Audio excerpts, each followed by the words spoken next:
ট্রেনটি অনেকগুলি যাত্রী নিয়ে এই গভীর রাতেই তার গন্তব্যস্থলের উদ্দেশ্যে রওনা দেয়। বাইরেটা ঘন কুয়াশা, অনেকটা পথ তাদেরকে যেতে হবে। তবে যাত্রাপথে হঠাৎই ট্রেনটি অদ্ভুত একটি ঘন জঙ্গলের কাছে এসেই আশ্চর্যজনকভাবে খারাপ হয়ে পড়ে। ট্রেনের ড্রাইভারও অবাক হয়, কারণ এই রকম তো হওয়ার কথা ছিল না। আশপাশ থেকে অদ্ভুত অদ্ভুত আওয়াজ শোনা যাচ্ছিল, যেন কোনো ভয়ঙ্কর কিছু ট্রেনের আশেপাশেই ঘোরাফেরা করছে। এবং হঠাৎই ট্রেনের সকল যাত্রীরা কারো চিৎকার শুনতে পায়। তবে কি ছিল এই জঙ্গলের রহস্য এবং কেনই বা ট্রেনটি এখানে এসে থেমে গেল, চলুন জানা যাক। গল্পটির শুরুতে আমরা দেখতে পাই রেলওয়ে ডিপার্টমেন্টে কাজ করা চেকিং অফিসার জোকে। সারাদিনের কাজ শেষে সে লকারের কাছে পৌঁছে খুবই খারাপ খবর জানতে পারে। সে যে রেলের সুপারভাইজারের পদের জন্য অ্যাপ্লাই করেছিল, তবে সেই পদ থেকে তাকে বাতিল করে দেওয়া হয়েছে। ঠিক তখনই তার বন্ধু ডেভিড সেখানে আসে। আসলে ডেভিড নিজেই সুপারভাইজার, আর সেই কারণেই জোয়ের আবেদনটি বাতিল করা হয়েছিল। ডেভিড তার বন্ধু হলেও খুব একটা পছন্দ করত না জোকে। ডেভিড জোকে বলে আজ রাতের শেষ ট্রেনের দায়িত্ব তাকেই নিতে হবে। তবে সে তো এখনই ডিউটি শেষ করে ফিরে এসেছে। তবুও জোর কোনো উপায় না থাকায় তাকে রাজি হতে হয়। এদিকে আমরা এলেনা নামের একটি মেয়েকেও দেখতে পাই। তারও সেই একই রাতের ট্রেনেতেই ডিউটি ছিল, আর মনে মনে জো তাকে পছন্দ করত। এই কারণেই সে যেতে রাজি হয়। এরপর জো ট্রেনে উঠে নিজের কাজ শুরু করে দেয়, যাত্রীদের টিকিট চেক করা। কেট নামের একটি মেয়ে আজ নিজের টিকিট আনতেই ভুলে গেছে, তাই তাকে জোয়ের কাছ থেকে নতুন টিকিট নিতে হয়। আর এটিই নিয়ম। ট্রেনটির গন্তব্যস্থল ছিল ইস্টবর্ন টাউন পর্যন্ত, যা এখনো অনেকটা দূরে। এই ট্রেনে আমরা ম্যাথিউ এবং বিলি নামের দুইজনকে দেখি, তারাও ইস্টবর্ন টাউনে যাচ্ছিল। জো যখন পরের কোচে যায়, সেখানে নিনা নামের আরেকটি যাত্রী ছিল। তার আচরণ খুব একটা ভালো নয়, কেমন যেন রাগী এবং অ্যাটিটিউডে ভরা। তবে যাই হোক, যেহেতু তার কাজ টিকিট চেক করা, সে তারও টিকিট চেক করে। সেই একই কামরায় জেড এবং জেনি নামের দুইজন বয়স্ক দম্পতির টিকিট চেক করে সে পরের কামরায় চলে যায়। এলেনা সেই কামরাতেই তার ডিউটি করছিল। আসলে জো এলেনাকে পছন্দ করে সেটা এলেনা জানত না। সে জোকে বলে, তোমার প্রমোশনের খবরটা শুনলাম, খুবই খারাপ লাগলো, কিন্তু বেশি চিন্তা করো না, একদিন ঠিক তুমি সুপারভাইজার হবে। এই বলে সে তাকে সান্ত্বনা দিয়ে চলে যায়। এখানেই পল নামের একজন যাত্রী ওয়াশরুমে যাওয়ার জন্য উঠে যায়, আর জো তার কাজ শেষ করে জানালার পাশে বসে বৃষ্টির দিকে তাকাতে থাকে এবং কখন যে ঘুমিয়ে পড়ে টেরই পায় না। ট্রেনটি যেতে যেতে হঠাৎই গভীর জঙ্গলের মাঝে অদ্ভুতভাবে দাঁড়িয়ে পড়ে। এক ঝটকায় জোর ঘুম ভেঙে যায়।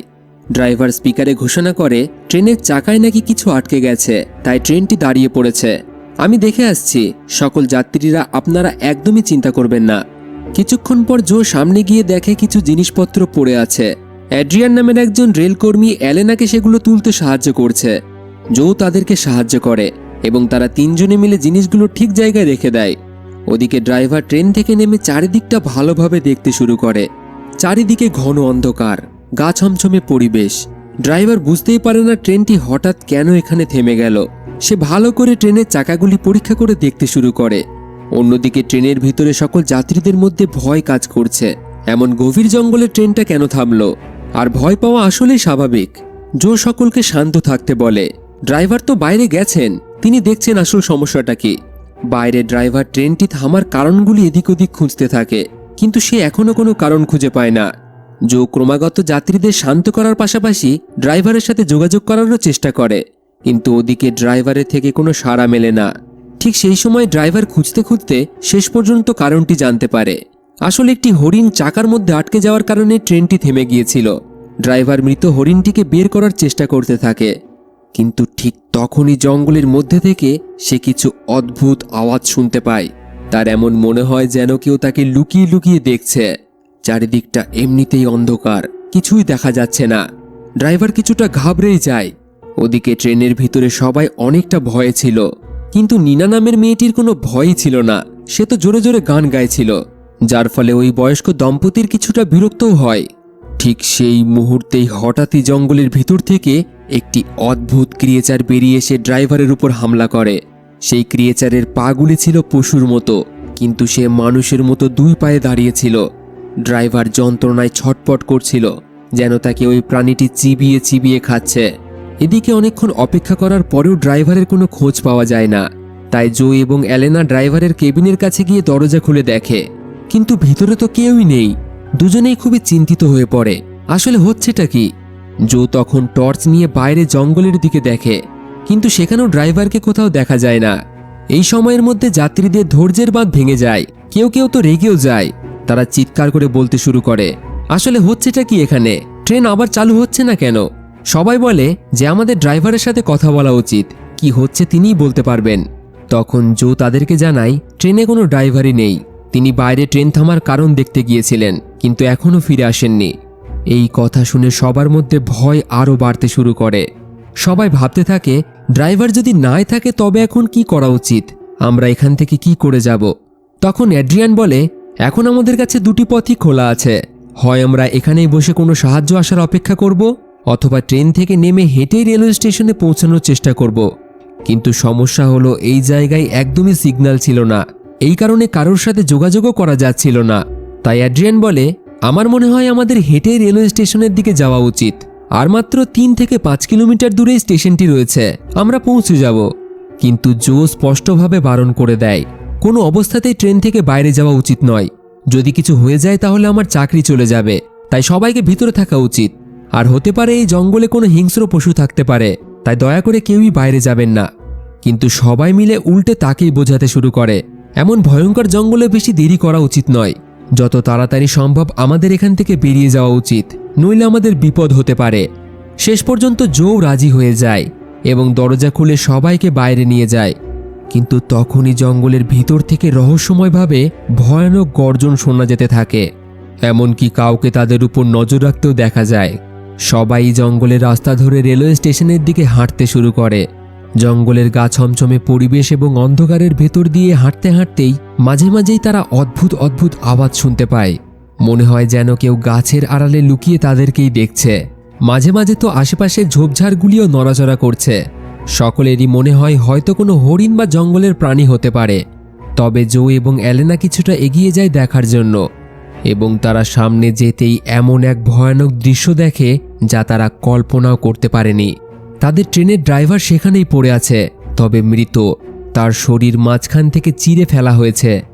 এই দৃশ্য দেখে তাদের তো হুঁশই উড়ে যায়। তৎক্ষণাৎ ছুটে ফিরে এসে তারা সকল যাত্রীদের ট্রেনে ফিরে যেতে বলে, এখান থেকে তাড়াতাড়ি চলো, এখানে থাকা সুরক্ষিত নয়। যাত্রীরা আতঙ্কে নিজেদের প্রাণ বাঁচানোর জন্য ট্রেনের দিকে ছুটতে থাকে। জঙ্গলের মধ্যে থেকে একটি গর্জন শোনা যায়, একেবারে নেকড়ের মতো তীক্ষ্ণ ভয়ানক শব্দ। সবাই দৌড়াতে দৌড়াতে আবারও ট্রেনের ভিতরে ঢুকে পড়ে, কিন্তু তখনও সেই বয়স্ক দম্পতি ট্রেনে উঠতে পারেনি।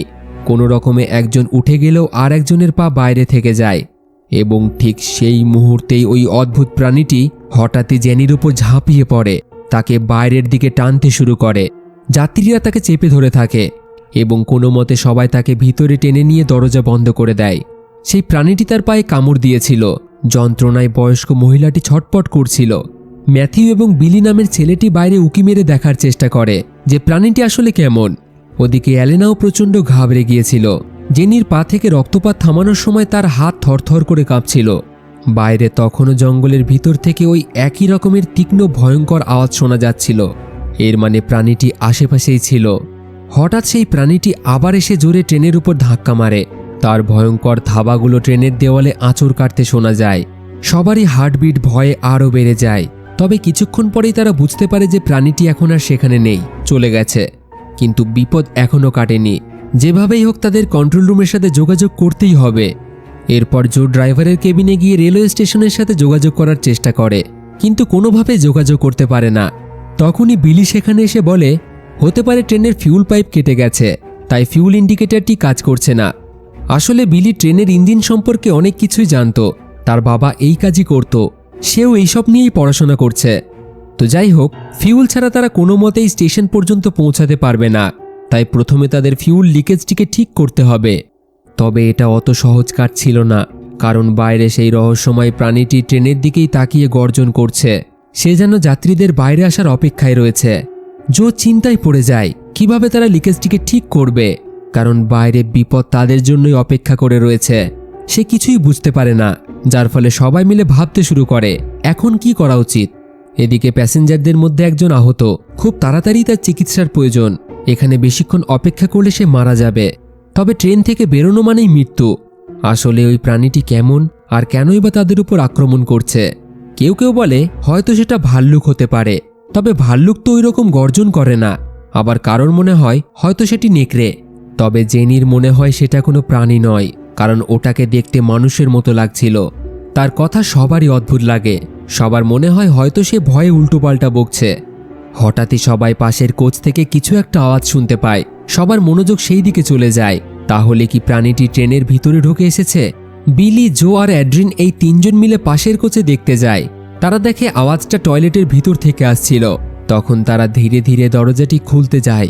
তখনই ভিতর থেকে কারোর জোরে জোরে নড়াচড়া করার আওয়াজ শোনা যায়, এবং যেই মাত্র সেই জিনিসটি বাইরে আসতে শুরু করে সবাই একেবারে তৈরি হয়ে যায়। কিন্তু দরজা খুলতেই দেখা যায় সে তো পল নামের সেই মোটা ছেলেটি যে ওয়াশরুমে গিয়েছিল। আসলে ট্রেনে ব্রেক লাগতেই টয়লেটের গেট বন্ধ হয়ে গিয়েছিল। তো যাই হোক, সমস্ত ঘটনাটা তাকে জানানো হয়। তবে তার তো বিশ্বাসই হচ্ছিল না যে এইটুকু সময়ের মধ্যে এত কিছু কিভাবে হয়ে গেল। ওদিকে যখন জেনির পায়ের আঘাতটিকে দেখা হয় তখন সবাই অবাক হয়ে যায়। সেই জায়গাটা খুব তাড়াতাড়ি পচে যেতে শুরু করেছে। কিন্তু এটা কিভাবে সম্ভব? এছাড়াও কাটার দাগটি কোনো সাধারণ প্রাণীর মনে হচ্ছিল না। সময়ের সাথে সাথে পরিস্থিতি আরও ভয়ঙ্কর হচ্ছিল। নিনা নামের মেয়েটি চুপচাপ ভয়ে এক কোণে বসেছিল। কেট আস্তে আস্তে তার কাছে গিয়ে বলে, জানো, আমারও একটি মেয়ে আছে, ঠিক তোমার মতো। তোমাকে দেখে আমার তার কথা মনে পড়ে যাচ্ছে। আমি জানি না এখান থেকে আমি বেঁচে ফিরতে পারবো কিনা। তবে তুমি ভয় পেও না, আমি যতক্ষণ বেঁচে আছি তোমার কোনো ক্ষতি হতে দেব না। এই বলে সে তাকে কিছুটা সান্ত্বনা দেয়। আসলে নিনার আচরণ খারাপ হওয়ার কিছু কারণ আছে। তার পরিবারে তার মা বাবা তাকে ভালোবাসে না, পছন্দ করে না। এই কারণেই সবসময় বিরক্ত হয়ে থাকে সে। তারা দুইজনেই বেশ কিছুক্ষণ একে অপরের সাথে মনের কথা বলে। কিন্তু তখনই সবার মনোযোগ দরজার দিকে যায়। বাইরে থেকে কেউ দরজাটি জোরে জোরে ভাঙার চেষ্টা করছিল। এমনকি ট্রেনের উপরেও কারোর হাঁটার আওয়াজ শোনা যাচ্ছিল। এদিকে ঠিক সেই সময়ই নিনার ফোনে কিছুক্ষণের জন্য সিগন্যাল আসে এবং তার মায়ের কল আসে। সবাই তাকে বলতে শুরু করে, তাড়াতাড়ি তোমার মাকে বলো আমরা কোথায় আছি। কিন্তু নিনা এতটাই ঘাবড়েছিল যে সে ঠিকমতো কিছু বলতেই পারছিল না। শুধু সে চিৎকারই করছিল। কথা বলতে বলতে জানালার কাছে যেতেই হঠাৎই সেই প্রাণীটি জানালা ভেঙে ভিতরে ঢুকে যায় এবং নিনাকে ধরে বাইরে টেনে নিয়ে যায়। কেট তাকে বাঁচানোর অনেক চেষ্টা করে, কিন্তু প্রাণীটি তার শরীরটিকে ছিঁড়ে টুকরো টুকরো করে দেয়। তার শরীর থেকে রক্ত দুই সাইডে জানালা দিয়ে জলের মতো পড়তে থাকে। ভয়ে তারা আর সেই কামরায় থাকে না। দ্রুত বাকিরা অন্য একটি কামরায় চলে যায় এবং দরজা লক করে দেয়। এই অবস্থাতে তারা এখন কি করবে? কারোর তো মাথায় কাজ করছে না। আর করবেই বা কি করে? এই রকম দৃশ্য তারা আগে কোনোদিনই দেখেনি। সেটা আদেও কোনো প্রাণী নাকি মানুষ সেটা তারা বুঝতেই পারছিল না। তবে সেই অদ্ভুত জন্তুটি কতটা হিংস্র তার প্রমাণ তারা চোখের সামনে পেয়ে গেছে। এখন বাইরে বের হওয়া অসম্ভব, আর সাহায্যের জন্য কেউই আসবে না, কারণ ট্রেনের উপরের অ্যান্টিনাটিকে ওই প্রাণীগুলি ভেঙে ফেলেছিল। এর মানে প্রাণীগুলির কিছুটা চিন্তাভাবনা করার ক্ষমতা ছিল, আর তাই তারা আরও ভয়ানক। জেট সবাইকে বোঝাতে শুরু করে যে যদি কিছু না করা হয় তাহলে আমরা একে একে সবাই মারা যাব। তাই আমাদেরকেই কিছু করতে হবে। নিজেদের সুরক্ষার জন্য নিজেদেরকেই হাতে অস্ত্র তুলে নিতে হবে। তার কথা সবারই ঠিক মনে হয়। জো ট্রেনের কামরাতে থাকা রিপেয়ারিং কিট নিয়ে ট্রেনটির সকল জানালাগুলিকে প্রথমে ভালোভাবে ব্লক করে দেয়, যাতে ওই কাঁচের জানালা ভেঙে কেউই ভিতরে না আসতে পারে, এবং প্রত্যেকেই হাতে একটি করে কুড়ুল তুলে নেয়, যাতে সেই ক্রিয়েচারটি তাদের উপর আক্রমণ করার আগেই তারা তাকে মারতে পারে। এখন সবাই ট্রেনের ভিতরেই আটকে পড়েছে। বাইরে বের হওয়ার কোনো রাস্তা নেই। তারা এটাও জানে না যে কেউ তাদের আদেও বাঁচাতে আসবে কিনা। বয়স্ক মহিলাটির অবস্থা ধীরে ধীরে খারাপ হতে থাকে। কিছুক্ষণ পর অ্যাড্রিয়ান এক প্রকার জোকে ম্যানিপুলেট করতে শুরু করে, কারণ সে বুঝতে পেরেছে জো খুবই সাহসী একজন ছেলে এবং এখান থেকে বের হতে হলে তারই সাহায্যের প্রয়োজন। মোট কথা অ্যাড্রিয়ান যেভাবেই হোক এখান থেকে বেঁচে ফিরতে চাইছিল। তাই সে জোকে বলে, যদি প্রয়োজন হয় আমরা এই সকল যাত্রীদের বিপদে ফেলে নিজেরা বাঁচতে পারি, আর এতে কোনো অপরাধ নেই। সে জোকে ট্রেনের গেটটিকে খুলে দিতে বলে। যদি সেই প্রাণীটি আবারও ফিরে আসে তাহলে এখানে যারা আছে তারাই মারা যাবে এবং তারা এই সুযোগে কোনো নিরাপদ জায়গায় পালিয়ে যাবে। তবে জো তার কোনো কথার উত্তরই দেয় না। আর তখনই জেনি হঠাৎই রক্ত বমি করতে শুরু করে। শুধু তাই নয়, তার দাঁতও ভেঙে বাইরে পড়তে থাকে এবং ধীরে ধীরে নতুন ধারালো দাঁত গজাতে শুরু করে। সবাই ভয় পেয়ে যায়, কারণ তার সাথে কি হচ্ছে সেটা কেউই বুঝতে পারছে না। তবে অ্যাড্রিয়ানের কিছুটা সন্দেহ হয়, হয়তো ওই প্রাণীটির কামড়ানোর কারণেই তার শরীরের এই রকম পরিবর্তন হচ্ছে। সে সকলকে এই কথা বোঝানোর চেষ্টা করলেও কেউই তার কথা বোঝে না। তখনই জো খেয়াল করে একজন যাত্রী নেই। পল দরজা খুলে টয়লেটের দিকে গেছে এই দেখে অ্যাড্রিয়ান দ্রুত দরজা বন্ধ করার চেষ্টা করে, কারণ টয়লেটটি ছিল অন্য কামরায়। জো বলে, আমরা এইভাবে তাকে একা ছাড়তে পারি না, আমি ওকে নিয়ে আসছি। সে দৌড়ে টয়লেটের কাছে পৌঁছায় এবং বলে, পল তাড়াতাড়ি বাইরে এসো, এখানে থাকা সুরক্ষিত নয়, কারণ কিছুক্ষণ আগেই নিনাকে এই কামরা থেকেই টেনে নিয়ে যায় ওই প্রাণীগুলি। কিন্তু ততক্ষণে দরজা পুরোপুরি জ্যাম হয়ে গেছিল, সেটি খোলা যাচ্ছিল না। ঠিক সেই সময় ট্রেনের ছাদে ওই প্রাণীদের আওয়াজ শোনা যেতে থাকে। পল ভয়ে থরথর করে কাঁপতে শুরু করে। প্রাণীটির গর্জন ট্রেনের সকলেরই কানে আসে। ঠিক পরের মুহূর্তেই সেটি সরাসরি টয়লেটের ছাদ ভেঙে ভেতরে ঢুকে যায় এবং পলকে ছিঁড়ে ছিঁড়ে খেতে শুরু করে। লাল রক্ত চারিদিকে ছড়িয়ে যায়। টয়লেটের ছোট্ট ফুটো দিয়ে এই ভয়ানক দৃশ্য দেখে জো। তার হাত পা ঠান্ডা হয়ে আসে। প্রাণীটি খুবই নিষ্ঠুরভাবে পলকে মেরে ফেলে। জো গেটটি খুললে আবারও কামরায় ফিরে আসতে চাইলে অ্যাড্রিয়ান অন্য দিক থেকে গেটটিকে লক করে দেয়, কারণ তার মনে হয় জো নিজেই তার মৃত্যু ডেকে এনেছে। অ্যাড্রিয়ান ট্রেনের গেটটি খুলে বাইরে পালানোর চেষ্টা করে, তবে গেটের চাবি তো জোর কাছে আছে। অন্যদিকে সেই প্রাণীটি ধীরে ধীরে জোর ঠিক পিছনে এসে দাঁড়িয়ে যায় এবং প্রথমবারের মতো জো এই ভয়ানক মানুষরূপী দানবটিকে দেখে। সে একেবারে স্থির হয়ে দাঁড়িয়ে পড়ে, তবে তার উপর আক্রমণ করার আগেই ঠিক সময় মতো তাকে ভিতরে টেনে নিয়ে বগির গেটটিকে বন্ধ করে দেয় তারা। গেটের সামনে তাড়াতাড়ি তারা অনেক ভারী জিনিস চাপিয়ে দেয়, যাতে প্রাণীটি ভিতরে না আসতে পারে। সবারই মনে হয় যে সেই প্রাণীটি আর দরজা খুলে ভিতরে আসতে পারবে না, তারা এখানে সুরক্ষিত। কিন্তু কিছুক্ষণের মধ্যেই সেই ভয়ঙ্কর প্রাণীটি জোরে জোরে দরজা টানতে শুরু করে এবং দেখতে দেখতে দরজাটি খুলেও ফেলে। এবার ট্রেনের সকলেই ওই প্রাণীটিকে স্বচক্ষে সামনে দেখতে পায়। কি ভয়ঙ্কর তার চেহারা! অ্যালেন একেবারে স্তব্ধ হয়ে যায়, তবে জো তাকে বাঁচিয়ে নেয় এবং নিজে তার সামনাসামনি দাঁড়িয়ে পড়ে। প্রাণীটি সরাসরি জোর দিকে এগিয়ে আসে এবং এক ভয়ঙ্কর গর্জন করে ওঠে। সে মানুষের মতো হলেও বিশাল আকৃতির, লম্বা লম্বা তীক্ষ্ণ দাঁত এবং অনেক লম্বা চুল, হাতে রয়েছে তীক্ষ্ণ নখ। প্রাণীটি গর্জন করে জোকে মারতে গেলেই ঠিক তখনই পিছন দিক থেকে অ্যালেনা ধারালো চাকু তার পেটে গিঁথে দেয়। তবুও তার খুব একটা ক্ষতি হয় না। তখন বাকি সবাই সাহস দেখিয়ে হাতের কাছে যা পায় তাই দিয়েই ওই প্রাণীটির উপর আক্রমণ করে। কুড়াল দিয়ে একের পর এক আঘাত করে তারা শেষমেশ তাকে একেবারেই মেরে ফেলে। এই রকম প্রাণী তারা আগে কোনোদিনই দেখেনি, কারণ সেই প্রাণীটিকে দেখতে মানুষের মতো লাগছিল। তার শরীর মানুষের দেহের মতো ছিল, কিন্তু তার দাঁত, পা এবং হাত ছিল নেকড়ের মতো, অর্থাৎ সেই প্রাণীটি আসলে একটি নেকড়ের মতো দেখাচ্ছিল। তখনই ম্যাথিউ গম্ভীর গলায় বলে, এটা একটা ওয়্যারউলফ, অর্ধেক মানুষ এবং অর্ধেক নেকড়ে। হয়তো কোনো সংক্রমণ বা রোগের কারণে মানুষ এমন হয়ে যায়। আর এই প্রাণীটির হাতে দেখো একটি আংটি রয়েছে। সবাই দেখে, হ্যাঁ, তার হাতে একটি আংটি আছে। সেটি দেখে সবারই বিশ্বাস হয়ে যায় যে এই প্রাণীটি আগে একজন মানুষই ছিল। কিন্তু একই সাথে তাদের মনে একটা সন্দেহ জাগে, কাউকে কামড়ালেও কি সেই মানুষটি এই রকম হয়ে যেতে পারে? এই রকম প্রশ্ন তাদের মনের মধ্যে ঘুরছিল। তারা মৃতদেহটির উপর কাপড় চাপিয়ে দেয়। ঠিক তখনই জেড সবাইকে অনেক পুরনো একটি সত্য ঘটনা বলতে শুরু করে। 1963 সালেও ঠিক এই একই জায়গায় একইভাবে একটি ট্রেন থেমে গেছিল। যখন এমার্জেন্সি সার্ভিস সেখানে পৌঁছেছিল, তখন তারা এমন ভয়ানক দৃশ্য দেখেছিল যা কল্পনার বাইরে। সেখানে ট্রেনের সকল যাত্রীদের মৃতদেহগুলিকে টুকরো টুকরো করা হয়েছিল এবং কিছুজন তো নিখোঁজই ছিল। তবে আজ পর্যন্ত কেউই জানতে পারেনি যে তাদের সাথে কি হয়েছিল। সেই সময় এই ঘটনার খবর পুরো জায়গায় ছড়িয়ে পড়ে, কিন্তু আজ সে বুঝে গেছে যে সেই ট্রেনে থাকা লোকেদের সাথে আসলে কি ঘটেছিল। ঠিক সেই সময় ওই ওয়্যারউলফ আবারও জেগে ওঠে, জোরে জোরে চিৎকার করতে শুরু করে, কিন্তু এইবার জো গিয়ে তাকে মারতে মারতে একেবারেই মেরে ফেলে। এর ঠিক কিছুক্ষণ পরেই সবাই আজব একটি জিনিস দেখে। জেনি খুব অদ্ভুত অদ্ভুত আচরণ করতে শুরু করেছে। কেমন যেন আওয়াজ করছে সে, চোখ মুখ তার পরিবর্তন হয়ে যাচ্ছে। জেনির এই অদ্ভুত আচরণ দেখে সবাই বুঝতে পারে সেই প্রাণীগুলি জেনির পায়ে কামড়েছিল এবং সেই কারণেই সেও ধীরে ধীরে ওই রকমই হয়ে যাচ্ছে। অ্যাড্রিন বলে, যদি আমাদের বাঁচতে হয় তবে জেনিকেও মরতেই হবে। তবে তখনও জেডের মনে হয় তার স্ত্রী অসুস্থ, হয়তো ঠিক হয়ে যাবে। বাকি সবাইও অ্যাড্রিনকে বাধা দেয়, তবু অ্যাড্রিন কারো কথা না মেনে জেনিকে মারার চেষ্টা করে। ঠিক সেই সময় জো এগিয়ে এসে তাকে সজোরে একটি ঘুষি মারে এবং অ্যাড্রিন ও জেনিকে বেঁধে দিতে বলে। সবাই তার কথা মতো অ্যাড্রিন এবং জেনিকে বেঁধে দেয়। তবে তাদের এই জাহান্নুম থেকে বার হতে গেলে ইঞ্জিনটিকে প্রথমে ঠিক করতে হবে এবং এই কাজ একমাত্র বিলি জানে, এবং বিলি ইঞ্জিনটিকে ঠিক করতে রাজি হয়ে যায়।